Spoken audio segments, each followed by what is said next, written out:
Sabi niya dito sa Mateo chapter 5 verse 8, mapalad ang may malinis na puso sapagkat makikita niya ang Diyos.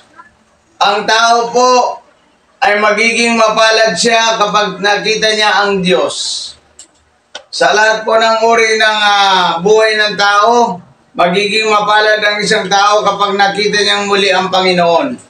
Kapag ang Panginoong Jesucristo ay nakita niya ang ating Diyos, ay sabi ng Biblia, mapalad ka. Paano ba magiging mapalad ang isang tao at magiging malinis ang kanyang puso para makita niya ang Diyos?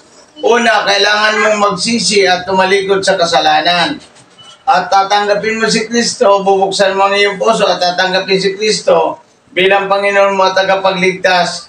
Iyon ay maliligtas ka at makikita mo ang Diyos. Ito po mga katotohanan ito. Ito ang kailangan sampalatayanan. Ang pananampalataya natin ay nagmumula sa 4 na P. Pagsisisi, pagtalikod sa kasalanan, pagtanggap kay Kristo, at pagsulat ng iyong pangalan sa aklat ng buhay. Ito ang pamamaraan upang makita mo ang Diyos at maging malinis ang iyong puso sa harapan ng ating Panginoon. Salamat po. Purihin natin ang ating Diyos.